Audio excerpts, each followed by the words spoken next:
So welcome to week two. I apologize that there's been a little bit of a break in terms of getting the content up online. You'll note that all of these should actually be available before the course officially starts, but for those of you that have been looking around prior to the course, you'll notice that some of the videos have yet to be updated. And one of the reasons for that is actually because my computer has gone down a couple of days before this particular class starts, so I've had to leave it with the tech guys at our Sacred Heart University here in Connecticut. And so they're trying to figure out what the problem is. So I'm using actually my old computer as a backup here now. So it took a little bit to get all of my files transferred over so I could use this as one.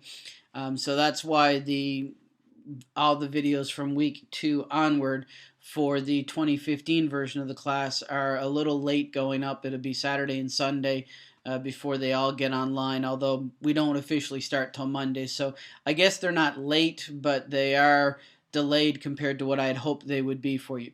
So welcome to week two. Hopefully now at this stage we've all got our blogs created and we've all posted the address for our blog into the discussion forum for that. I want to give a quick overview here of what we've got coming up for week two. So if you look at week two, there are actually three readings that we've got this week. The first one, Schaffner, I think it's pronounced Schaffner. That one actually is, you'll note, they're all a little bit dated here. You know, they're all close to 10 years old or so.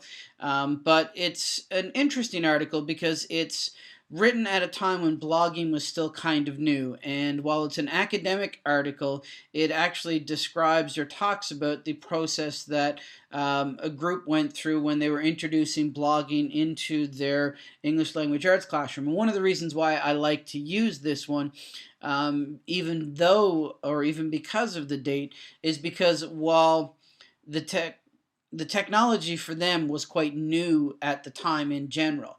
For many of you, blogging in and of itself is quite new. So while the technology has been around for a while now, your experience with blogging is quite new. So for many of you, sort of where you're entering this realm of blogging is going to be kind of consistent to where Schaffner and his folks were at that time. Similarly with Stillner and Phileo.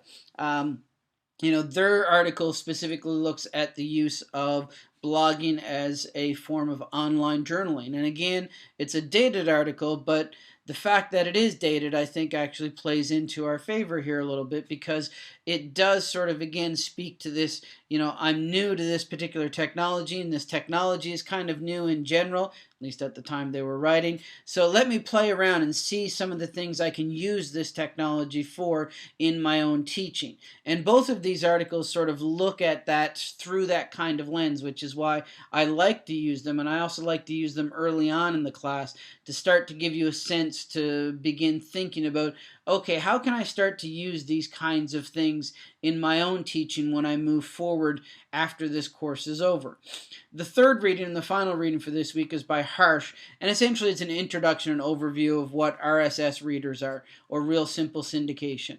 And I'll talk a little bit more about those in a second. So looking at what we're doing this week, it's actually a couple of activities, and then we're going to create a couple of more accounts. So the first thing that I'd like you to do is on your blog page, I'd like you to create a disclosure page. Now, you'll note in Moodle with the material that's there, one of the things that it specifically says, the FCC has decided that they are going to regulate bloggers and blogging activity. And they specifically indicate that the use of a general disclosure page isn't enough if you are talking about things that are specific to something that you're personally invested in, or could stand, to gain some way financially from. Having said that, I always believe that, there are times when you're going to slip up. In theory, you're supposed to include that kind of disclosure in every single entry that you write that could be related to that specific item. And I try to do that in my own blogging, and you'll probably notice that throughout the semester. One of the things that are likely to come up, I'm on the governance group for a organization called the Virtual Learning Network Primary, which is an e-learning cluster in New Zealand, so a virtual program in New Zealand that specifically focuses upon the upper primary grades, which for them would be our equivalents to like grade 5, 6, and 7.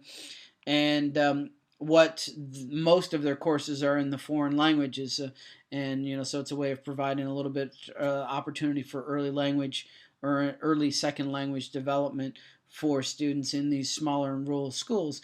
But I'll post their newsletters. I'll post some of the other things, and at the top and bottom of those entries, I try to remember in red to indicate my particular involvement in this organization.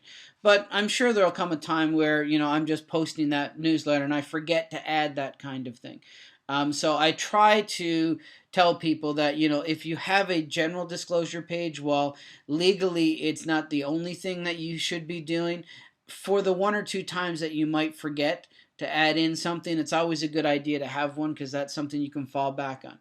The second thing that we're going to be doing in terms of developing our blogs is actually shifting gears a little bit between sort of generalized blogging and this idea of microblogging. Now, microblogging is just sort of a categorical way of describing things like Twitter or Plurk or those other types of communications where you're limited in the number of characters.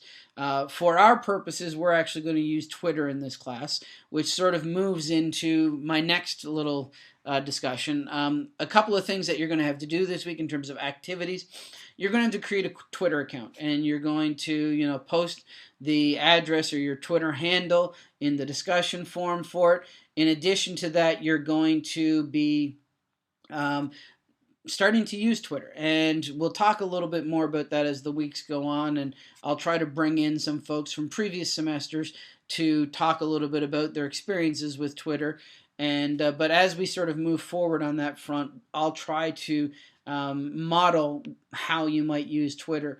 The other thing we're going to create this week is an RSS reader. So the one I'll recommend that you use as a part of this experience is Feedly. It's the one I use personally, so all of the content is set up in Moodle based upon using Feedly. Having said that, I will be honest and say that there are many others out there, and you shouldn't feel like you're tied to Feedly.